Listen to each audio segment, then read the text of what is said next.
Hello everyone, आपण पाहत आहोत जिओ टेक्निकल इंजिनिअरिंग. तर जिओ टेक्निकल इंजिनिअरिंग मध्ये आपण पाहत आहोत unit number 4, compaction and stabilisation of soil. ठीक आहे, यामध्ये लास्ट लेक्चरला आपण अर्थ प्रेशर म्हणजे काय, lateral earth pressure, active earth pressure, passive earth pressure, backfill, surcharge हे सर्व कन्सेप्ट डिटेलमध्ये पाहिले होते. त्याचे फॉर्म्युलेही आपण पाहिले होते. आज या लेक्चरला आपण पाहणार आहोत या युनिटचे टाइप नंबर 2 चे प्रॉब्लेम्स ऑन अर्थ प्रेशर. अर्थ प्रेशरचे प्रॉब्लेम आपण पाहणार आहोत. चला तर मग मुलांनो, अर्थ प्रेशरच्या प्रॉब्लेम मध्ये टाइप नंबर 2 चे प्रॉब्लेम्स ऑन अर्थ प्रेशर हा पहिला problem. Compute the intensity of active and passive earth pressure. Question येतो की ऍक्टिव्ह अर्थ प्रेशर आणि पॅसिव्ह अर्थ प्रेशर यांची इंटेन्सिटी कॅल्क्युलेट करा. at a depth of 4 point solution at a depth of 4.7 metre means given data मध्ये depth आली बाळांनो 4.7 metre. याला डेप्थही म्हणू शकता किंवा तुम्ही त्याला हाईटही म्हणू शकता. ओके, डेप्थ म्हणा किंवा त्याला तुम्ही हाईटही म्हणू शकता बाळांनो. पुढे, in dry cohesionless sand with an angle of internal friction. Angle of internal friction means phi 28 degree. ठीक आहे, वेट, युनिट वेट दिलेलं आहे बाळांनो. ठीक आहे, युनिट वेटला ना आपण गॅमा म्हणूया. युनिट वेट दिलंय 18 kilo newton per metre square. Also calculate total earth pressure and its line of action. तर हा झाला बाळांनो एवढा गिवन डाटा. गिवन डाटा झाल्यानंतर आपल्याला लिहायचं आहे टू फाइंड डाटा. इकडे पहा, pressure means P, active earth pressure means PA,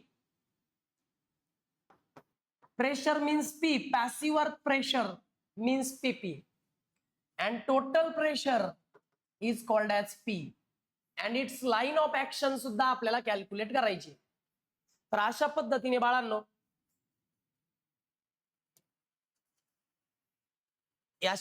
बाळांनो, आपण डेप्थ म्हणजेच हाईट या ठिकाणी दिलेली आहे आपल्याला. अँगल ऑफ फ्रिक्शन फाय दिलाय 28 degree. Gamma means unit weight of soil 18 kilo newton per metre square दिलेले आहे बाळांनो. Active earth pressure, passive earth pressure, total pressure and its line of action हे विचारलंय, हे दिलंय आणि क्वेश्चन या पद्धतीने. जेव्हा तुमच्या क्वेश्चन मध्ये अर्थ प्रेशर असा वर्ड येईल, अर्थ प्रेशर किंवा active earth pressure, passive earth pressure, त्यावेळी समजून घेतो या टाईपचा प्रॉब्लेम आहे. चला तर मग मुलांनो सोडवूया हा प्रॉब्लेम. ओके, चला घ्या. Here is the step number 1. Step number 1. Step number 1 मध्ये ऑलवेज बाळांनो जेव्हा अर्थ प्रेशरचा प्रॉब्लेम येईल त्यावेळी तुम्हाला कॅल्क्युलेट करायचा आहे coefficient of earth pressure. Class लेक्चरलाच मी शिकवलं होतं की coefficient of earth pressure is denoted by K or K ए. मग कोएफिशियंट ऑफ अर्थ प्रेशर आपल्याला काढायचं आहे. Coefficient of active earth pressure आपल्याला कॅल्क्युलेट करायचं आहे बाळांनो. अर्थ प्रेशर म्हणण्यापेक्षा आपण ऍक्टिव्ह अर्थ प्रेशर बोलूया म्हणजे कन्फ्युजन नको कुठले. इथे घ्या coefficient of active earth pressure. Okay, coefficient of active earth pressure. ठीक आहे, कोएफिशियंट ऑफ ऍक्टिव्ह अर्थ प्रेशरचा फॉर्म्युला आहे K A is equal to 1 minus sine phi upon 1 plus sine phi. This is the formula for coefficient of active earth pressure K A. आपल्याकडे phi म्हणजे काय, angle of internal friction. Angle of internal friction already given आहे 28 degree आणि इथे टाकले 28 degree. जेव्हा हे कॅल्क्युलेटरवर आपण पुटअप करतो देन वी विल गेट 0.36. कॅल्क्युलेटरवर कसं पुटअप करतात येईल ना, हे बघा या पद्धतीने ब्रॅकेट करायचा 1 minus sine of 28 degree bracket complete divided by again bracket 1 plus sine of 28 degree. असं जर तुम्ही कॅल्क्युलेटरवर पुटअप केलं या पद्धतीने तर तुम्हाला याचं डायरेक्ट आन्सर यायला हवं 0.36. ओके, आता coefficient of active earth pressure तुम्ही कॅल्क्युलेट केलेलं आहे बाळांनो. स्क्रीनशॉट देखील घेऊ शकता तुम्ही. Coefficient of active earth pressure calculate केलं की नाव यू आर रेडी. आता तुम्ही रेडी आहात बाळांनो, तुम्ही आता ऍक्टिव्ह अर्थ प्रेशर कॅल्क्युलेट करू शकता. चला मग आपण कॅल्क्युलेट करूया आता active earth pressure. Active earth pressure means TA. Active earth pressure calculate करण्याचा formula, active earth pressure PA चा फॉर्म्युला आहे बाळांनो, KA multiplied by gamma multiplied by height H. This is the formula for active earth pressure. तर K ची value आली बाळांनो 0.36. Gamma means unit weight of soil 18 दिलेलं आहे. हाईट म्हणजे डेप्थ दिली आहे 4.7 मीटर. पाहू शकता बाळांनो गिवन डाटामध्ये हाईट म्हणजेच डेप्थ दिली आहे 4.7 metre, angle of internal friction 28 degree आणि unit weight of soil 18 kilo newton per metre square. Okay, इथे स्क्वेअरच्या जागी बाळांनो गिवन डाटामध्ये क्यूब या, कारण युनिट वेटचं व्हॅल्यू युनिट वेटचं युनिट असतं, युनिट वेटचं unit kilo newton per metre cube. ठीक आहे, ते तर क्वेश्चन मध्ये दिलेलं राहील. या तिघांचं मल्टिप्लिकेशन करा, मला ऍक्टिव्ह अर्थ प्रेशर सांगा. तर ऍक्टिव्ह अर्थ प्रेशर येतो 56.376 kilo newton per metre square. This is the active earth pressure. Active earth pressure काढण्याकरता अगोदर तुम्हाला coefficient of active earth pressure काढावा लागतो. सुरुवातीला कोइफिशियंट ऑफ ऍक्टिव्ह अर्थ प्रेशरचा फॉर्म्युला हा आहे, इथे याला coefficient of active earth pressure. आणि ऍक्टिव्ह अर्थ प्रेशरचा फॉर्म्युला हा आहे, त्याच्यामध्ये युनिट वेट दिलेला असतं, डेप्थ किंवा हाईटही दिलेली असते. Coefficient of active earth pressure वर कॅल्क्युलेट केला, या 3 नंबरचं मल्टिप्लिकेशन केलं की येतो ऍक्टिव्ह अर्थ प्रेशर. यात काय डाऊट आहे का? पहा, ऍक्टिव्ह अर्थ प्रेशर आपला फाइंड आउट झालेला आहे. खूपच सोपा आहे बाळांनो. या टाईपचे प्रॉब्लेम म्हणजे जस्ट फक्त फॉर्म्युला यूज करा, आन्सर काढा, इतकं सिंपल आहे. चला मग मुलांनो घेऊयात next.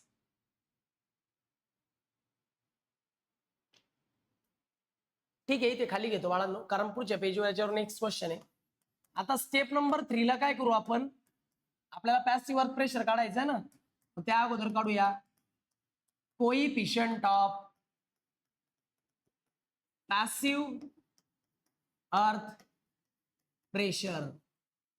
Coefficient of passive earth pressure means KP. चला मग coefficient of passive earth pressure calculate करूया. कोइफिशियंट ऑफ पॅसिव्ह अर्थ प्रेशरचा फॉर्म्युला आहे 1 + sin phi upon 1 - sin phi. यात कन्फ्युज होऊ नका बरं. वरती असाच आहे, फक्त वरती ऍक्टिव्ह अर्थ प्रेशरला वर मायनस खाली प्लस, आणि पॅसिव्ह अर्थ प्रेशरला वर प्लस खाली मायनस. मग फायची व्हॅल्यू माहिती आहे 1 + sin of 28 degree upon 1 - sin of 28 degree. हे कॅल्क्युलेट टाका and tell me the value of coefficient of passive earth pressure. Calculate करा, स्क्रीनशॉट घ्या, लिहून घ्या, आन्सरही सांगा. तर आन्सर आलंय बाळांनो 2.76. This is the coefficient of active earth pressure, passive earth pressure. Passive earth प्रेशरचा कोइफिशियंट काढला. आता स्टेप नंबर 4 ला आपण काढणार आहोत passive earth pressure. Passive earth pressure, passive earth pressure means PP. चला, पॅसिव्ह अर्थ प्रेशर PP चा formula आहे coefficient of passive earth pressure into gamma into H. चला व्हॅल्यू पुटअप करा, सर्व व्हॅल्यू आहेत आपल्याकडे. Coefficient of passive earth pressure आला 2.76, unit weight of soil आलं 18, आणि हाईट ऑफ रिटेनिंग वॉल आलं 4.7 मीटर. या तिघांचं मल्टिप्लिकेशन करा आणि मला सांगा passive earth pressure. Passive earth pressure किती येतो ते इथे मला तुम्ही सांगणार आहात. माझ्याकडे जागा नाही म्हणून मी पुढे लिहितोय, तुम्ही मात्र एका खाली एक लिहायचं. तर पॅसिव्ह अर्थ प्रेशर येतो बाळांनो 432.216 kilo newton per metre square. This is the passive earth pressure. प्रथम काय कॅल्क्युलेट केलं बाळांनो आपण, प्रथम कॅल्क्युलेट केलं बाळांनो coefficient of passive earth pressure. Coefficient of passive अर्थ प्रेशरला युनिट वेट आणि डेप्थने मल्टिप्लाय केलं, आला पॅसिव्ह अर्थ प्रेशर. याच्या पुढची स्टेप इथे लिहिली. ओके, समजला असेल नक्की, तुम्हाला डाऊट आल्यास विचारा.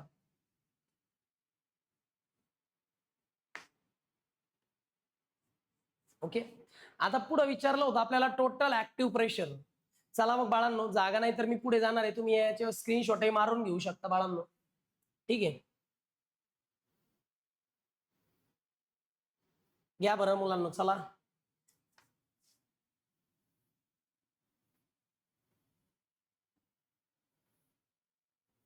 ठीक आहे बाळांनो, नेक्स्ट पेजवरच घेतो, फार जास्त गडबड नको व्हायला.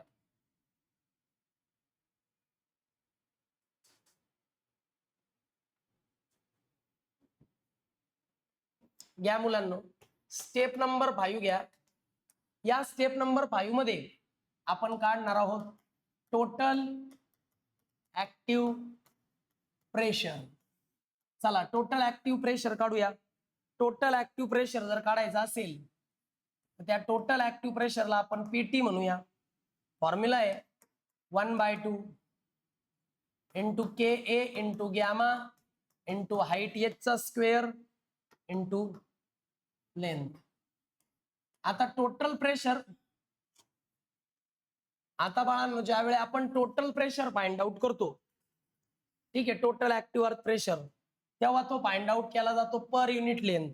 कसा केला जातो? Per unit length. म्हणजे 1 मीटर लांबीला, 1 मीटर लांबीला ऍक्टिव्ह प्रेशर किती? तर total active earth pressure is equal to 1/2 coefficient of active earth pressure. Coefficient of active earth pressure आला होता आपला 0.36. गॅमा म्हणजे युनिट वेट ऑफ सॉइल आपलं होतं 18. हाईट होती बाळांनो 4.7 मीटर त्याचा स्क्वेअर. आणि लेंथ पर युनिट लेंथ आहे ना, युनिट मीन्स 1. यावरून निघेल बाळांनो total active pressure per unit length of retaining wall. काय येतं सांगा याचं? याचा आन्सर येतं 245.23 किलो न्यूटन. ओके. अशा पद्धतीने जस्ट सिंपल फक्त total active pressure per unit लेंथचा फॉर्म्युला लक्षात ठेवायचा, व्हॅल्यू पुटअप करायचं, कॅल्क्युलेट टाकून आन्सर काढायचं. किलो न्यूटन मध्ये तो टोटल ऍक्टिव्ह प्रेशर.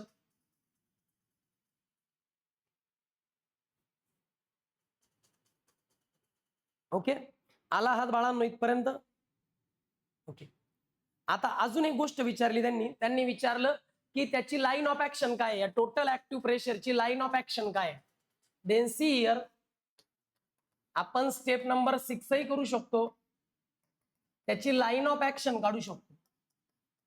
आता जर तुम्ही बाळांनो याची प्रेशर डायग्राम पाहिली तर प्रेशर डायग्राम हे बघा अशी येते बाळांनो, इकडे बघा अशी प्रेशर डायग्राम येते. ओके. आता या प्रेशर डायग्रामचं जर पाहिलं तर कुठे ऍक्ट होत असेल बरं? सेंटरला. सेंटर कुठून येतो बरं याचा? Height divided by 3. Then line of action from base. Then line of action from base is equal to formula height divided by 3. Height is 4.7 meter divided by 3.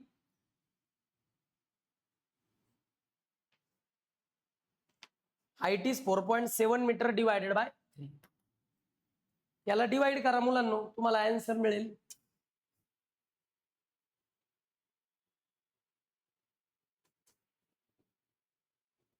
सांगा how much it is? 1.567 1.567 meter from base. This is the line of action from the base. अशा पद्धतीने बाळांनो या व्यतिरिक्त काहीच विचारत नाही जे मी या प्रॉब्लेम मध्ये घेतलंय. हा एक परिपूर्ण प्रॉब्लेम आहे, याच्या व्यतिरिक्त वेगळं काही विचारत नाही.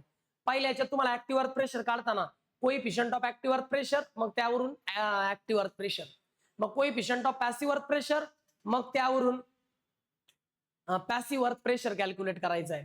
आणि त्यानंतर मग बाळांनो तुम्हाला कॅल्क्युलेट करायचं आहे total active pressure per unit length, आणि नंतर कॅल्क्युलेट करायचं आहे line of action from the base h/3 चा फॉर्म्युला वापरून. ओके.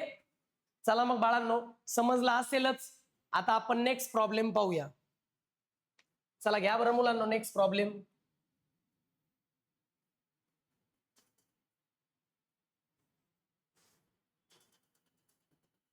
आता हा जो प्रॉब्लेम मी या ठिकाणी घेतोय बाळांनो, हा जवळपास खूपच जास्त वेळा एक्झामला आलेला आहे. ठीक आहे, चला पाहूया काय क्वेश्चन आहे बरं. सोल्युशन 2 वेळा एक्झामला आलेला आहे का, 2-3 वेळा. Calculate active earth pressure and passive earth pressure. परत active earth pressure, passive earth pressure विचारलाय. At a depth of 9 metre, depth means height, 9 metre is given. त्यानंतर dry cohesionless soil, angle of internal friction is 30 degree, means पायची value दिली बाळांनो 30 degree. बरं unit weight दिलेलं आहे, unit weight. Unit weight means gamma दिलाय 17 kilo newton per metre cube आहे पा. Unit weight kilo newton per metre cube मध्ये असतं, बुक मध्ये खूप साऱ्या चुका आहेत. मग आता त्याच्यामध्ये आपल्याला काय विचारलंय, यात फक्त विचारलंय आपल्याला ऍक्टिव्ह अर्थ प्रेशर विचारलाय आणि पॅसिव्ह अर्थ प्रेशर विचारलाय. या व्यतिरिक्त काही नाही विचारलेलं. पेपरला सुद्धा 4 मार्काला प्रॉब्लेम आला तर या दोनच गोष्टी विचारतील. 6 मार्काला आला तर मागच्या प्रॉब्लेम सारखं. चला तर मग मुलांनो हा प्रॉब्लेम सॉल्व्ह करूया. गिवन डाटा आपल्याकडे आहे, कन्सेप्ट पण आपल्याकडे आहे मुलांनो. चला मग सॉल्व्ह करूया. Here is the step number 1. Step number 1 ला आपण काढतो coefficient of active earth pressure K. याचा फॉर्म्युला आहे 1 minus sine phi upon 1 plus sine of phi. This is the formula for coefficient of active earth pressure. मग 1 minus sine of 30 degree upon 1 plus sine of 30 degree. काय येतं बघा बरं बाळांनो याचा answer. Just simple फॉर्म्युले वापरायचे. Coefficient of active earth pressure calculate करायचा. किती येतो बाळांनो, 0.333 येतो का, 0.333. This is the coefficient of active earth pressure. Coefficient of active earth pressure calculate करता आला रे आला की बाळांनो स्टेप नंबर 2 ला तुम्ही रेडी आहात ऍक्टिव्ह अर्थ प्रेशर कॅल्क्युलेट करायला. ऍक्टिव्ह अर्थ प्रेशरचा फॉर्म्युला आहे बाळांनो KA into gamma into H. This is the formula for active earth pressure. मग आता के ची व्हॅल्यू आली होती 0.333, गॅमाची व्हॅल्यू काय आली होती दिलेली म्हणजे 17, आयडी दिलेली 9 मीटर. या तिघांचं मल्टिप्लिकेशन करा and tell me the value for active earth pressure. Active earth प्रेशरची value in kilo newton per metre square मध्ये. हे जर तुम्ही कॅल्क्युलेटरवर टाकलं तर त्याचा आन्सर येतं 51 kilo newton per metre square. मग पहिले coefficient of active earth pressure, मग ऍक्टिव्ह अर्थ प्रेशरचा फॉर्म्युला वापरून आन्सर. Just simple. चला बाळांनो झाला असेल हे तुमचं. देन बाळांनो स्टेप नंबर 2. स्टेप नंबर 2 मध्ये आपण काढणार आहोत coefficient of passive earth pressure KP. चला कोइफिशियंट ऑफ पॅसिव्ह अर्थ प्रेशरचा फॉर्म्युला आहे बाळांनो 1 plus sine of phi upon 1 minus sine of. This is the formula for coefficient of passive earth pressure. ठीक आहे, 1 प्लस साइन ऑफ फायची value आहे बाळांनो 30 degree, 1 minus sine of 30 degree. Calculator put up केल्यावर तुम्हाला coefficient of passive earth pressure येतो, तो जो की या ठिकाणी 3 यायला पाहिजे. ठीक आहे, coefficient of passive earth pressure झाल्यानंतर स्टेप नंबर 4 ला आपण रेडी आहोत पॅसिव्ह अर्थ प्रेशर कॅल्क्युलेट करायला. कोइफिशियंट ऑफ पॅसिव्ह अर्थ प्रेशरचा फॉर्म्युला आहे coefficient of passive pressure multiplied by gamma into H. मग coefficient of passive earth pressure आला जो की आलेला आहे 3. गॅमा म्हणजे युनिट वेट ऑफ सॉइल दिलंय 17, हाईट ऑफ रिटेनिंग वॉल दिलंय 9 मीटर. कॅल्क्युलेट करा आणि मला व्हॅल्यू सांगा काय येते बाळांनो. ठीक आहे, सांगा मला पॅसिव्ह अर्थ प्रेशर येतो काय. हे पण येईल बाळांनो kilo newton per metre square मध्ये. किती आलं बाळांनो, 459 kilo newton per metre square. अशा पद्धतीने बाळांनो खूप सोपे सोपे प्रॉब्लेम्स आहेत. जस्ट फक्त फॉर्म्युला यूज करा ऍक्टिव्ह आणि पॅसिव्ह अर्थ प्रेशर, लगेच तुमच्या समोर येईल. लिहून घ्या बाळांनो. चला मुलांनो लिहून झालंच असेल. आता मी तुम्हाला होमवर्क देत आहे बाळांनो. होमवर्क जर पाहायचा झाला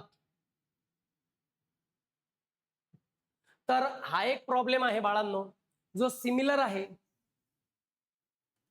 होमवर्क जर पाहायचा झाला, सिमिलर प्रॉब्लेम आहे, थर्ड प्रॉब्लेम आहे पहा, compute the intensity of active earth pressure and passive earth pressure. परत ऍक्टिव्ह आणि पॅसिव्ह अर्थ प्रेशर म्हटलं की तो त्याच टाईपचा प्रॉब्लेम. परत तुम्हाला डेप्थ ऑफ रिटेनिंग वॉल किंवा डेप्थ ऑफ सॉइल दिलंय 8 मीटर. त्यानंतर को एजनलेस सॉइल आहे बाळांनो, अँगल ऑफ इंटरनल फ्रिक्शन म्हणजे पाय दिलाय 30 डिग्री. देन युनिट वेट दिलाय बाळांनो gamma 20 kilo newton per metre cube. Cube हे पण राहिला असेल तिथे. आता विचारलंय काय, तेच विचारलंय ना बाळांनो, पॅसिव्ह अर्थ प्रेशर आणि ऍक्टिव्ह अर्थ प्रेशर. दोन्ही अर्थ प्रेशर काढताना अगोदर coefficient of active earth pressure, मग ऍक्टिव्ह अर्थ प्रेशर, मग coefficient of passive earth pressure, मग पॅसिव्ह अर्थ प्रेशर. या पद्धतीने हा प्रॉब्लेम तुमचा होमवर्कचा आहे, तुम्ही स्क्रीनशॉटही घेऊ शकता बाळांनो.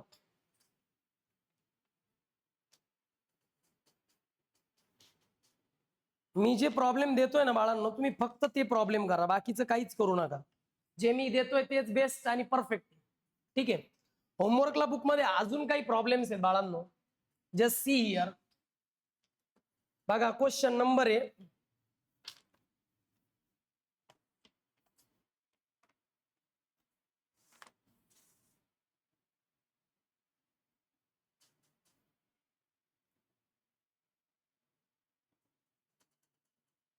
4.10.8.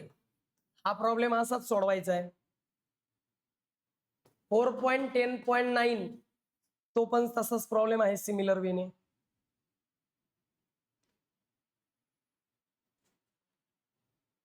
4.10.11 तो पण प्रॉब्लेम सिमिलर आहे बाळांनो.